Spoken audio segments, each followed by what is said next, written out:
Welcome to Awakened Living. Our topic for today's presentation is universal love. Universal love. That is a phrase to be excited about if you're having a bad day. Universal love. Type in universal love on Google and you'll find that there are over 700 million entries. That is how important it is. But the idea is not a new one. It has been with us ever since we came to realize that we really cannot reach our potentials without other creatures. Okay, after my breakthrough, I also came up with my own ideas about universal love, and that is what I want to share with you. First, universal love is the underlying mystery of the universe. The underlying mystery of the universe. That was the first idea I got about universal love. Second, universal love is the unconditional love that the universe bestows on all creatures. In other words, when you are born, you do not need to accept your parents before they can take care of you. The same is true with universal love. No need to accept universal love because it pervades the universe. Number 3, universal love is the love we ought to render to all creatures. See, that is very important. The universe takes good care of us, irrespective of who we are. Then, the responsibility is for us to also treat our fellow creatures in similar manner. In other words, we help to spread the message of universal love by behaving like universal love.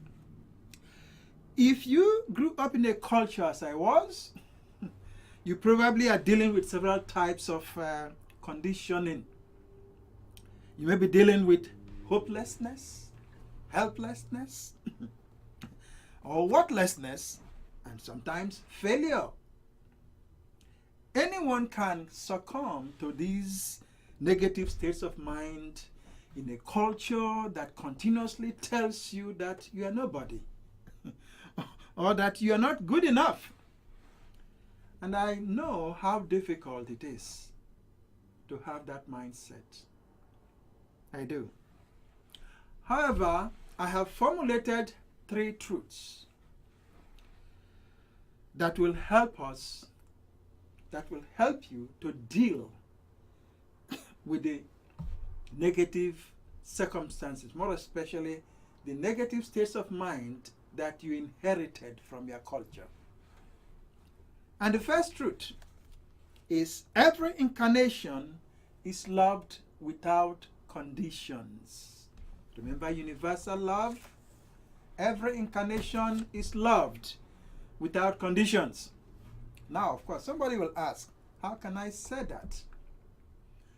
When you recall the memory of an abandoned child in an abandoned city, on an abandoned road, waiting to be devoured by a vulture, how can I say that? No saint had compassion for her suffering.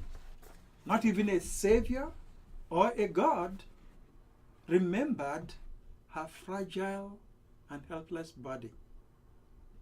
So how can I say that? How can I say that we are all loved with the memory of 6 million Jews being slaughtered by Nazis? How can I say that?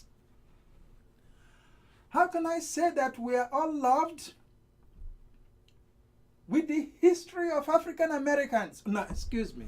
The history of Africans. Africans being brought to the New World and other places and treated as money-making machines. How can I say that?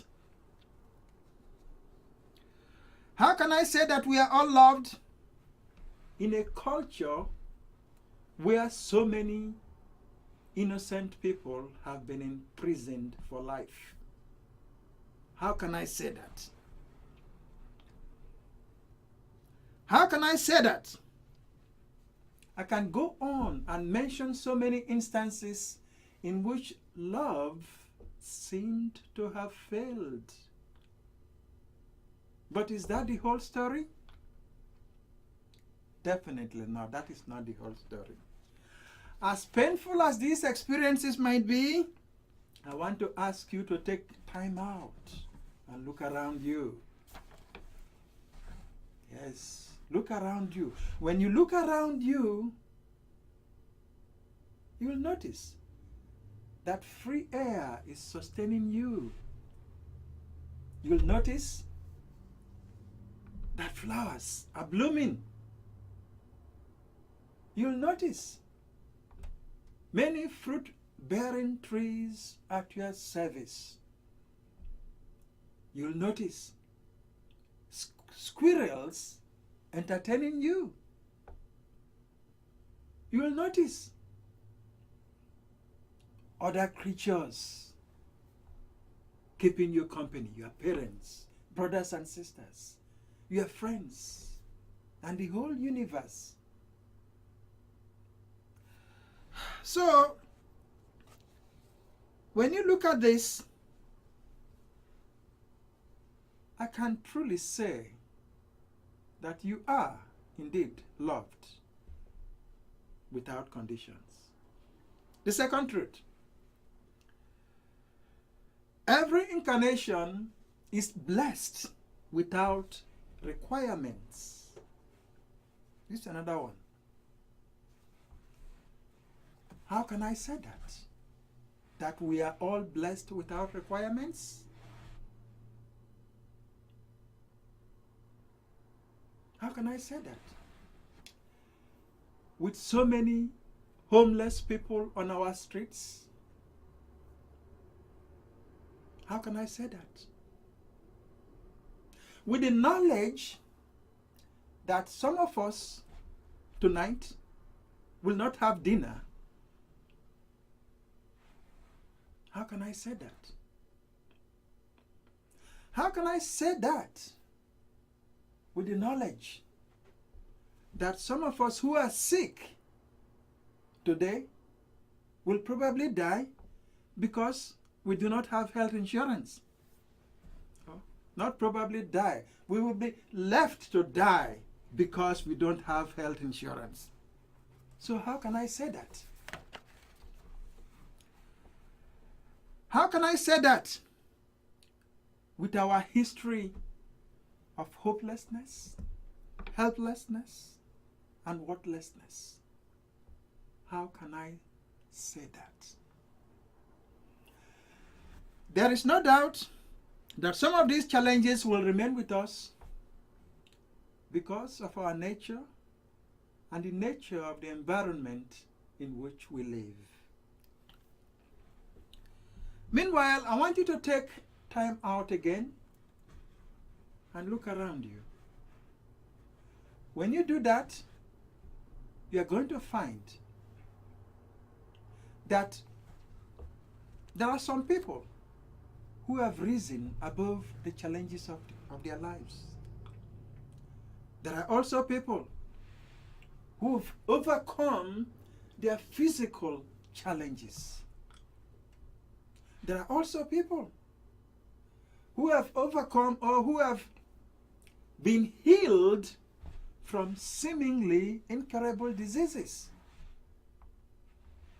And my favorite, there are people who have also realized seemingly impossible dreams.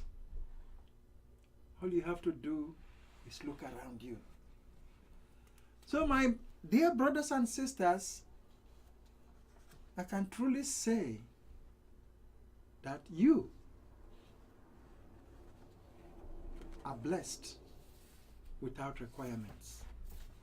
Indeed, you are blessed without requirements. And you live, of course, in a loving and giving universe. The third truth: every incarnation has a moral duty to rethink the world. Yeah. Every incarnation has a moral duty to rethink the world. As cultures collide and science introduces us to new frontiers, we are each called upon to re-examine our beliefs on what it means to be alive. As we move forward in this brave new world, the ideas that separated us must now give way to new ideas that unite us, because we are one. In this new world, the stage is set for a universal consciousness, a consciousness that includes all creatures without discrimination, irrespective of color, race, religion, or nationality. And this consciousness begins with each of us taking responsibility to know who we are. Who are you? The universe rejoiced when you were born because you brought a brighter light. Yes. You brought a brighter light to the world. You did not come to follow the world. You came here to shine. So, you have a moral duty to rethink the world, and that duty is to know yourself and shine. This is how the Upanishads puts it, the Chandogya Upanishads. And I'll read. This is a copy by the Upanishads, the Penguin Classics, the Upanishads, on page 113. And I read, there is a light that shines beyond all things on earth, beyond us all, beyond the heavens, beyond the highest, the very highest heavens. This is the light that shines in your heart. This is the light that shines in your heart. This from the Upanishads, actually specifically Chandogya Upanishads. So my friends, you've come with a brighter light. Shine. Because the universe or universal love supports the material universe. Universal love enriches the life of every creature within the universe. Universal love loves all creatures without conditions. You are loved irrespective of your nationality, culture, race, or color. You are loved in spite of the choices you make or the choices you have made in the past. Universal love is not concerned with your beliefs, affiliations, economic background, social status, position in life, or birth circumstances. Universal love only cares for your good. In other words, you are a hereditary heir of universal love. And anyone who realizes this truth is not only saved, but will also be healed, be prosperous, be joyful, and be at peace. So, my friends, know yourself and let your life shine. Know yourself and let your light shine.